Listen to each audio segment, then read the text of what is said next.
শোনো, মায়ের কথায় কিছু মনে করো না। আসলে হয়েছে কি, মা বরিশালের মানুষ কখনোই দেখতে পারে না।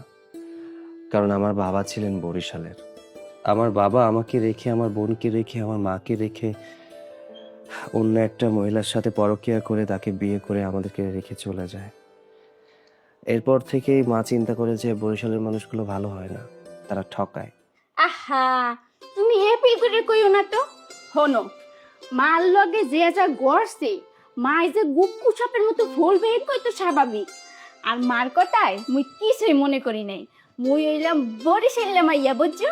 মোর মনটা এত দুর্বল না যে মার কথা হইনাই মুই মনটা ছোট করে হেলাম, বুঝছো? আর হনো, তোমার এক গোপন কথা কই, বরিশাল্লা মাইয়েরা নিজের বেমাক পরিস্থিতির লাগে মানাইয়া নিতে পারে। আর ভালোবাসা দিয়া কি পিলে ভালোবাসা অর্জন করা যায় এইটাও হে খুব ভালো করে জানে। তুমি একদিন দেখবা মাই কি পিলে মুগো ভালোবাসা মাইনে নেয় এবং কি মন থেকেই মাইনে নেবে, বুঝছো? আমিও চাই মা তোমাকে মন থেকে মেনে নিক, বৌমা হিসেবে স্বীকৃতি দিক। মাইনে নেবে, তয় বৌমা হিসেবে মাইনে নেবে না। মানে কি, তুমি এসব কি বলছো? বৌমা হিসেবে মেনে নেবে না মানে? হুম, এত দুশ্চিন্তা করো না তো। আরে মাইনে নেবে, তয় বৌমা হিসাবে না, নিজের মাইয়া হিসাবে মাইনে নেবে। হ্যাঁ রে, মুই এত এত ভালোবাসা দিমু যাতে হে মাইয়া হিসাবে মাইনা নিতে বাধ্য হয়। কি ডাকাইয়া বলা, মগজের মধ্যে কিছু ঢুকছে? হ্যাঁ, বুঝতে পারলাম, আমার বরিশালের বউ। নিশাত, নিশাত, এই নিশাত। কও। আচ্ছা শোনো, গতকাল তো দেখেছো মা তোমার সাথে কেমন আচরণ করেছে। তো আমি তো বাড়িতে থাকবো না। মা কেমন আচরণ করে না করে তুমি কোনো রিয়াক্ট করো না, যেভাবে বলে ঠিক সেভাবে চলো। হ্যাঁ, ওরে সুবহানাল্লাহ, মোরে নিয়ে তোমার এত টেনশনের কোনো কারণই নাই। বেমা কিছু মোর উপরে ছাড়িয়ে দাও, মুই ম্যানেজ করতে আছি তো নাকি। আচ্ছা ঠিক আছে, মাকে ডাক দিয়ে বলে যাই। মা, মা। কিরে বাবা, ডাকছিস কেন? মা, আমি অফিসে যাচ্ছি, তোমার যদি কিছু প্রয়োজন হয় তোমার বৌমাকে বলো। আচ্ছা ঠিক আছে, তুই সাবধানে যাস।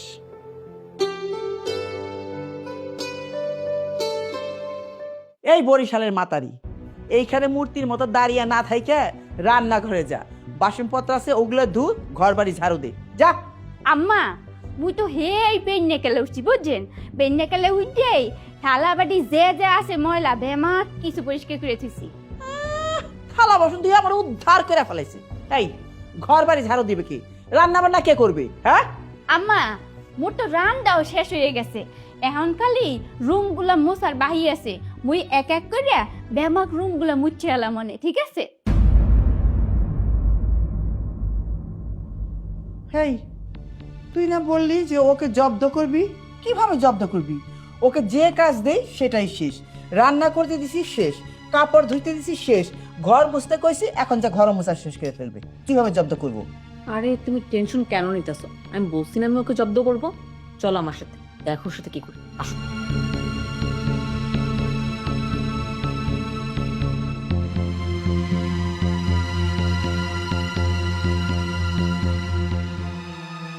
আই বলছিলা ও বন্ডি, তুমি মোরে এই পিলে বলাইতে আছো কে? মুই তো সম্পর্কে আর বয়সে তোমার বড়, হ্যাঁ না? তুমি মোরে বাবি বলাইতে পারো। আর বাবিতে যদি তোমার কোনো সমস্যা থাকে হলে তুমি মোরে বড় আফা বলাইতে পারো। কিন্তু এই বরিশাল্লা এই নামটা শুনতে ভালো শুনায় না, বুঝছো? ও আচ্ছা, এখন তোর থেকে আমি শিখবো যে কিভাবে কথা বলতে হবে। এই নিজেকে কি ভাবিস? হ্যাঁ, আমার ভাইয়ের বউ হয়ে আমাদের বাসায় ঢুকে এখন মনে করেছিস আমরা তোকে আপন করে নিব? ওইটা তো আমার ভাইয়ের সামনে শুধু আমরা নাটক করেছিলাম, কিন্তু মন থেকে আমরা তোকে একদমই পছন্দ করি না। আসলে সমস্যা তোর মধ্যে না, সমস্যা হলো তোর জন্মস্থানে। আমরা বরিশালের নাম শুনলেই না তেলে বেগুনে জ্বলে উঠি, আর তুই সে বরিশালের মেয়ে হয়ে কিনা আমার ভাইয়ের বউ হয়ে আমাদের বাসায় আসছিস। তোর এত বড় সাহস হয়েছে, দাঁড়া আমরা তো এমন অবস্থা করব, নেক্সট টাইম না ঢাকা শহরে আসার আর চিন্তা করবি না। এই জমিদার বাচ্চা নে, এই কাপড় চোপড় গুলো না সুন্দর মতন ধুবি। কি ভেবেছিলি এই বাসায় এসে বড় লোকের মতন জীবন যাপন করবি, খুব আরামে থাকবি, তাই না? তোর আরাম আমরা বের করব। এই কি ব্যাপার এইভাবে আমাদের মুখের দিকে কেন তাকিয়ে আছিস? হ্যাঁ, তোকে বললাম না কাপড় চোপড়গুলো ধুতে। শোন, আমার এই কাপড় চোপড়গুলো না অনেক দামি, সুন্দর মতন ধুবি। আর ওয়াশিং মেশিন যেটা আছে ওটা ইউজ করার কথা মাথাও নিবি না। ও আমি তো ভুলেই গেছি, তোকে বলে লাভ কি? তুই তো হয়তো বা এটা চিনিসই না, কারণ বরিশালে তো আর ওয়াশিং মেশিন নেই। ওইখানে তো নিজের হাতেই ধুতি, তাই না? শুধু এইখানেও সেম কাজ কর। আরে তুই ওয়াশিং মেশিন কাকে চিনাচ্ছিস? হ্যাঁ, ও কি জানে ওয়াশিং মেশিন কাকে বলে?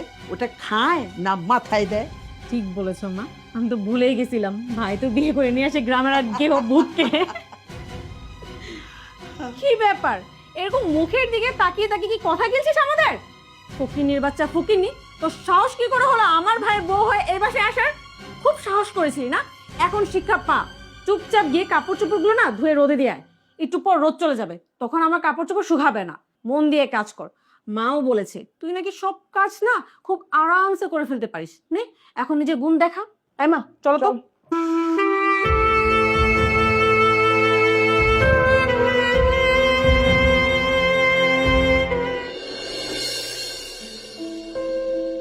স্যার,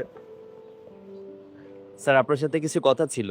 আরে আমি তো অফিসেই ছিলাম, অফিসেই তো বলতে পারতে, কষ্ট করে কেন আবার নিচে নামলে? হ্যাঁ বলো। স্যার, আমার কয়েকদিনের জন্য ছুটি লাগবে। হঠাৎ তোমার ছুটি লাগবে? আচ্ছা সৈকত, মানে কোনো সমস্যা? মানে তুমি কি ঠিকঠাক আছো? হ্যাঁ স্যার, আমি ঠিক আছি, আমার কোনো সমস্যা নেই আসলে। আচ্ছা সৈকত, তুমি যদি তোমার সমস্যার কথা না বলতে পারো তাহলে আমি তোমাকে কেন ছুটি দিব? তাছাড়া তুমি তো এমনি ছুটি কাটাও না, কি হয়েছে বলো তো? স্যার, আমি নতুন বিয়ে করেছি। এই জন্য তোমার ছুটি লাগবে? জি স্যার, এই জন্য। আমি একটা শর্তে তোমাকে আমি ছুটি দিতে পারি। কি শর্ত স্যার? শর্তটা হচ্ছে তুমি যদি আগামীকাল আমাকে দাওয়াত করে তোমার নতুন বউয়ের হাতে যদি রান্না করে খাওয়াতে পারো তাহলে আমি তোমাকে ছুটি দিব। ঠিক আছে স্যার, আগামীকাল আপনার দাওয়াত আমার বাড়িতে, আমার নতুন বউয়ের হাতে রান্না খাওয়ার জন্য। তাহলে ওই কথাই রইলো, আগামীকাল আমি আসছি তোমার বাড়িতে তোমার নতুন বউয়ের হাতে রান্না খাওয়ার জন্য। ঠিক আছে স্যার। আসি তাহলে। হ্যাঁ, ওকে, আসসালামু আলাইকুম। ওয়ালাইকুম আসসালাম।